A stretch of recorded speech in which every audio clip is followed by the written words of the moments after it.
Joining me right now is UFC veteran and two-time URCC champion, also known as the busiest man in Asia or the busiest fighter in Asia, Will the Kill Chope. What's going on, Will?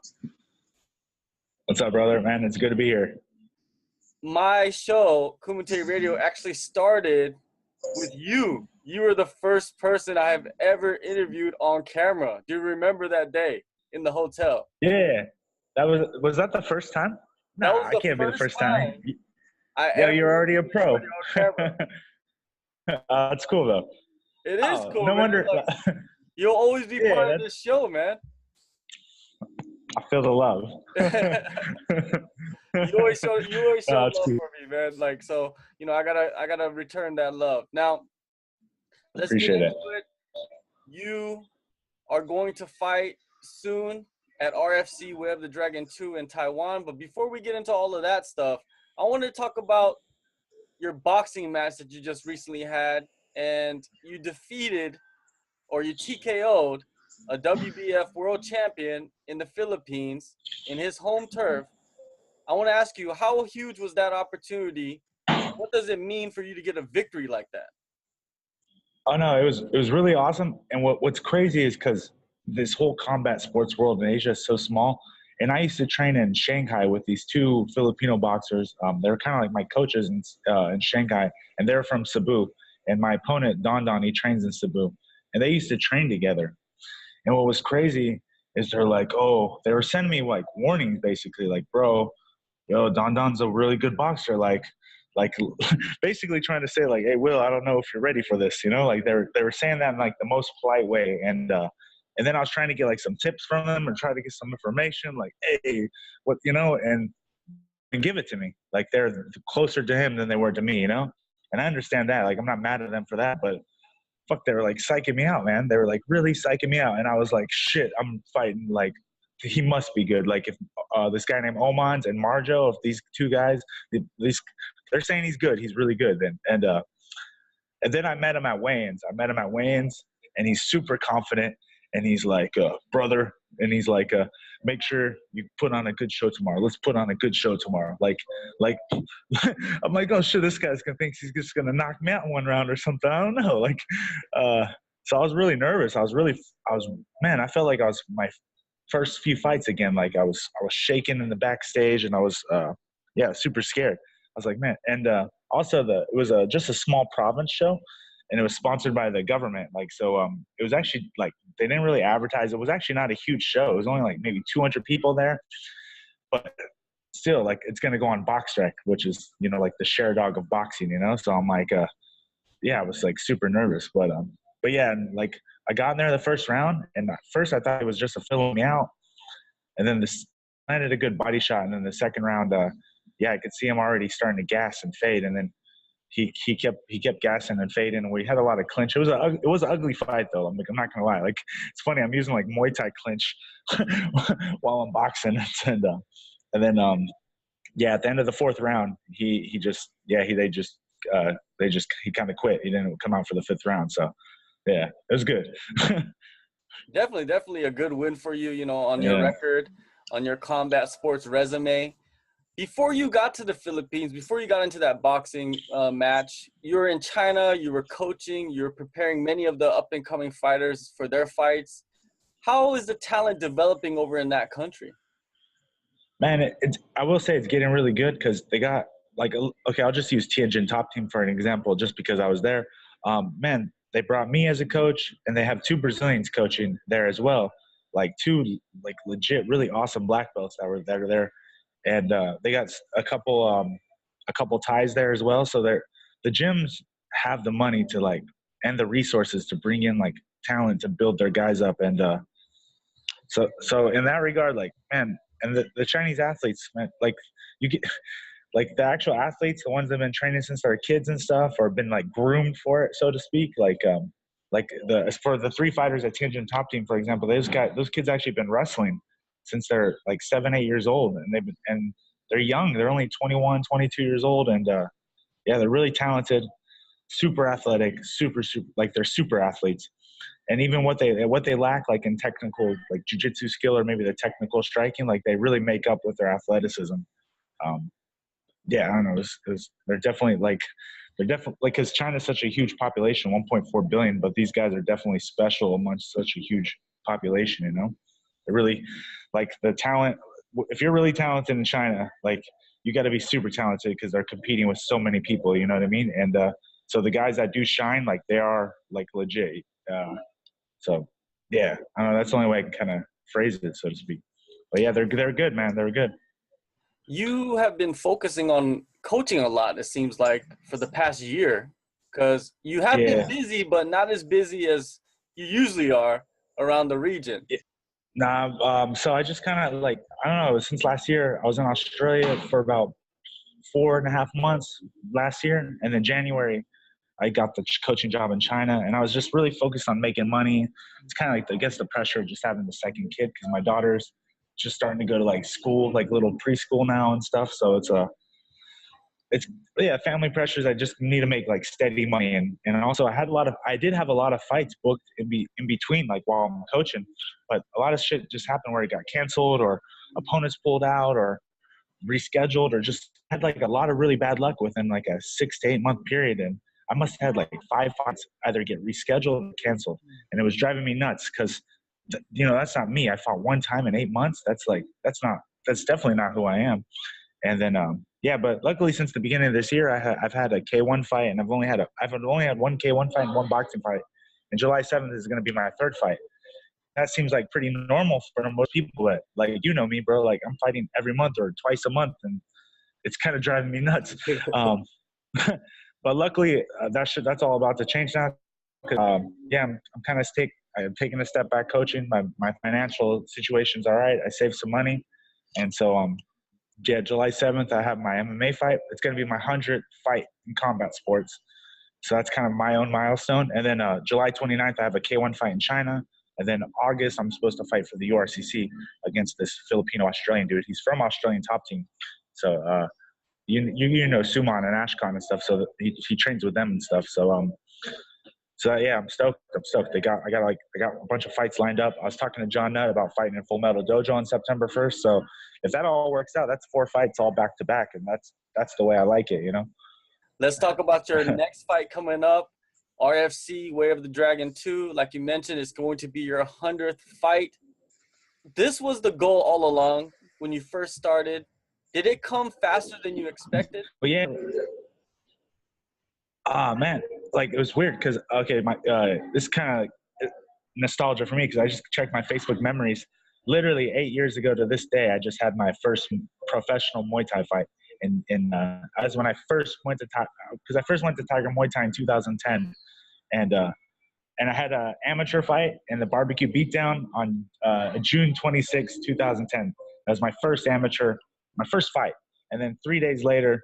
Or 4 days later, I had my first pro Muay Thai fight in Bangla Stadium, one of the stadiums. And so that was literally 8 years ago. And I'm about to have my 100th fight in 8 years.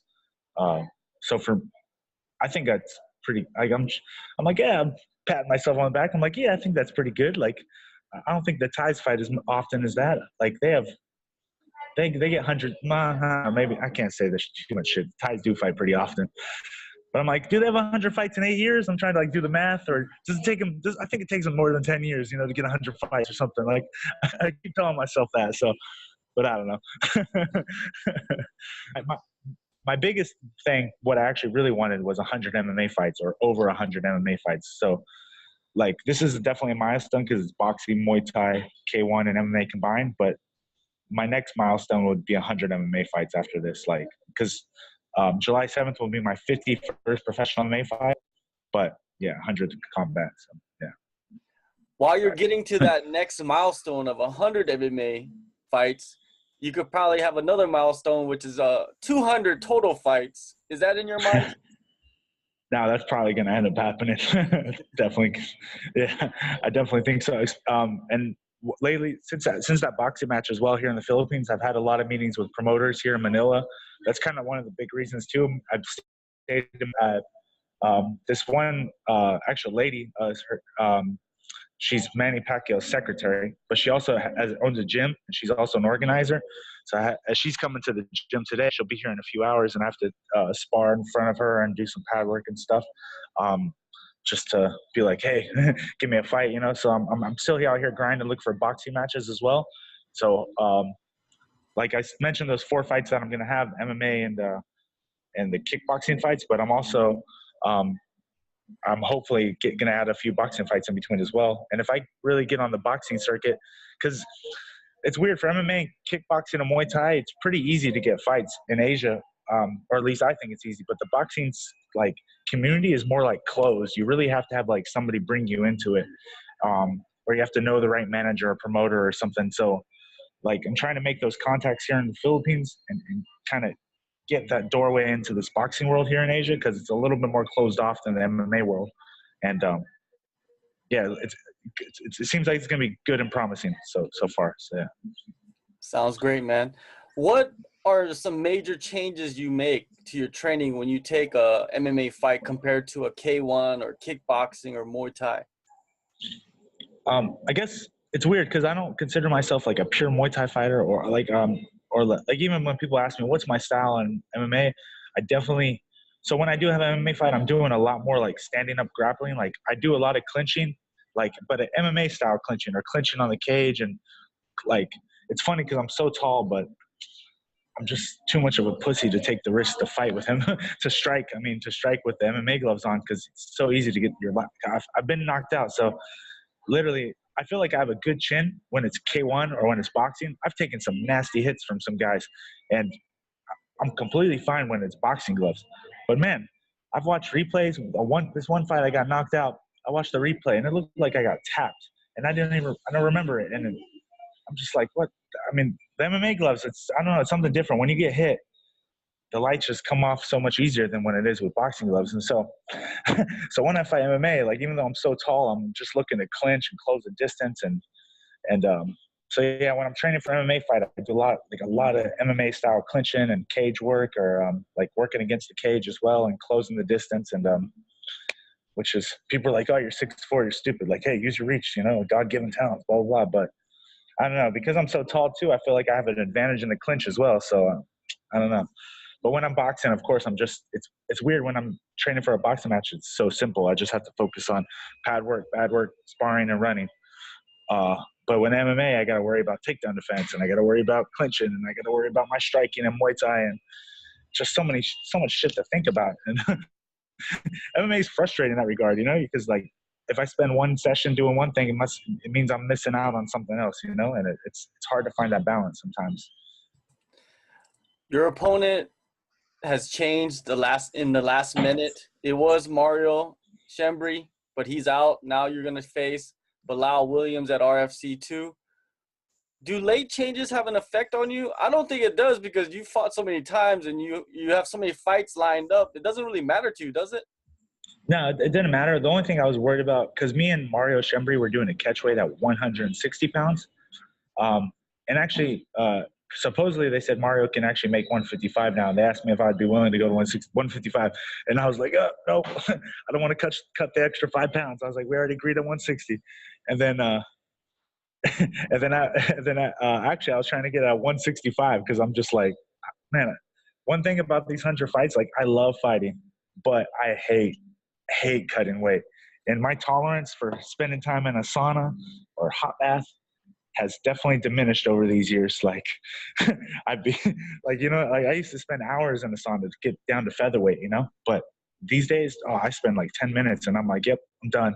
Don't want to do this shit. You know, like it's like, I don't know. Like I'm over that whole weight cutting shit. And so I'm kind of at a disadvantage now, because I'm fighting at like my natural weight more often. I'm doing these catch weights. I'm like, okay, I'll cut weight. I'll cut 5 pounds, you know? But anyways, so they give me this opponent, Bilal Williams, and they asked me if I'll do it at 170. And I'm a little worried, because his last fight was at 170, but he had a fight before that last year. He was fighting at 185. And I'm like, oh, dude, this guy's actually like he's a big boy. He's 6'1", 6'2". I know I'm 6'4", but everybody, you know, you see me, I'm skinny as super skinny. I'm like, this guy's like a legit middleweight, but But I don't know. We came to agreement if he'll come to 165. So I was like, okay, cool. I'll have to cut a little bit of weight, and maybe he'll be a little bit bigger than me, but should be all right. Should be okay. How do you see this? Yeah. How do you see this fight playing out? Yeah, me covering up, not getting knocked out, and trying to clinch him. Like, I'm gonna make this fight as boring as possible. Like, I do not want to strike with this guy. He is way too big. And I've watched a couple of his fights, and he seems a little bit wild, but he is not scared to come forward and be aggressive. So, and that is not what I want. I don't want like another. I don't want this big, huge dude swinging at me, charging me across the cage. Yeah. You've had a lot of history in Taiwan. You've fought there many times. How does it feel to go back and fight for them again? Oh yeah. So yeah, talking about that nostalgia, how I had the 1 year, 2010, how I got 8 years ago. 8 years ago, I had my first amateur MMA fight at Tiger Down, and then I had my first pro Muay Thai fight. But my actual first pro MMA fight was August 1st, 2010, and it was in Taiwan for Pro FC. So it's pretty awesome right now that I'm thinking I'm like one of these weird nostalgia dudes. Yeah, my 100th pro combat sports is going to be like kind of where my MMA career started. So literally I had my first pro fight in Taiwan. I fought there like 8 times, 9 times. I had some Sanda fights there as well. So yeah, it's awesome to go back. I even lived there for a little bit. My friend, Florian Garel, he fought for one championship. He's me and him are actually like the co-founders of Taiwan Top Team. And I left Taiwan. I went back to Thailand, but he still runs Taiwan Top Team, and he has his Zendo Kai Karate. He has a huge kids program, and he still does like MMA and Tai Chung. So it's great to see my friend Florian again. And yeah, I'm going to be like co-representing Muma Gym, which is the gym here in the Philippines, and also Taiwan Top Team. So yeah, it's good to go back, man. Taiwan's a special place for me. So yeah. Seriously, you are deep rooted in many countries around Asia. And yeah, it is cool to see you start your career in Taiwan and then have your 100th fight back in Taiwan. But it's a different promotion. Yeah. It's like part 2 of Pro FC, this promotion that they Well, just like martial, for some people who don't know, like martial combat back in the old days, that was like the foundation for one championship. And so kind of Pro FC in a way, it was kind of like the foundation. And now Jeff and Kemp Chang, Jeff Wong and Kemp Chang are kind of build upon what Pro FC left behind. And now they're starting the RFC, and they're having it in big stadiums. And yeah, I hope it's good. I hope the crowd, one thing about Taiwanese though, they're not huge into sports. So, but if it's popular and if there's enough there's enough people like Rocky Lee's a part of it and Jeff's a part of it. So I'm hoping between those two, they can get a big crowd going. So yeah, just hope I would like to see more Taiwanese support the sport, but yeah, we'll see about that. But yeah, it should be good. It should be good. I'm glad that you're going to get back in there and start rolling out some more MMA fights. It's good to see you back, man. Yeah, I appreciate it, bro. Man, thanks, man. All right, man. Thanks for your time, and yeah, we'll definitely talk before your fight in August. All right, sweet. Yeah, and I'll update you when John Nutt calls me back at FND as well. So I'll give you some updates about that once I hear about it. For sure.